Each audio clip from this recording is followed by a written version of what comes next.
Thank you very much, Mr. Speaker. I want to thank the senator who's brought this matter on all our behalves. I also want to thank those who've commented positively about what needs to be done and for the condolence messages. Mr. Speaker, this was a very sad incident, the last incident on Gikomba. We've had fires, a lot of fires in Gikomba, but this is the first time where we lost lives, Mr. Speaker. Immediately it happened. I want to thank the senators who accompanied me. Senator Omanga was there, the local MP. We went to the site. We saw what the extent of the damage had been. I've been to the site now thrice, Mr. Speaker, with different agencies of government. We also went to the hospital. I'm glad to note, and I was very happy to say for the first time, that Kenyatta National Hospital was doing a very good job with the survivors of this fire. They were treated very well, and all the bills, we have taken care of all the costs of the bills, Mr. Speaker. Mr. Speaker, when we went to the site, and I will just ask for maybe one more minute or a few more minutes as the senator affected. Mr. Speaker, when we went to the site, we said that we as Nairobi leaders are embarrassed that we have to keep coming back to Gikomba and to different markets and different sites in this city after every fire. We even look dishonest to the people because we come with high-sounding declarations and nothing is done. And we said that we will not want to see ourselves doing that again. Immediately it happened, Mr. Speaker.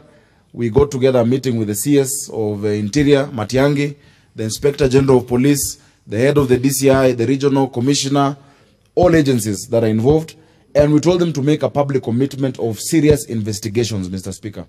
Mr. Speaker, we said it cannot be that this fire could be caused by arson and people go scot-free. And the Inspector General actually told us that he's reviving all the other files of the fires that have affected Nairobi over the past few months, and that is ongoing. Mr. Speaker, on top of that, the issue of livelihoods, we've gone to the ground with the Water Resources Management Authority to address the issue of the riparian of Nairobi River.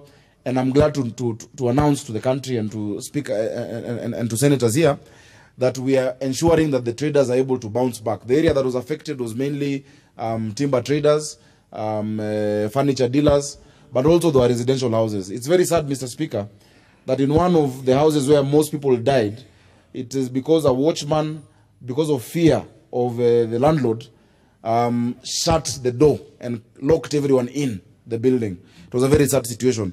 Mr. Speaker, as I move to finish, many of the causes of this have been, number one, land speculation. There are people who've been holding title deeds in Nairobi for public land. And we have directed, because Gikomba is public land, that all of those people who are holding title deeds for land in Gikomba, the 12 acres, should know that what they're holding is fake. We have agreed with the county government, we've agreed with the Ministry of Lands, the PS and the CS, that all those other allotment letters and titles shall be revoked. So nobody should try to push away people because of trying to speculate on the land.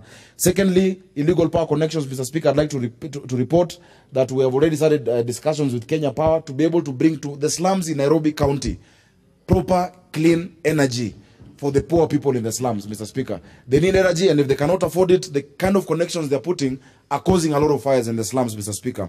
On top of that, there are other different causes, and we're working on it, Mr. Speaker.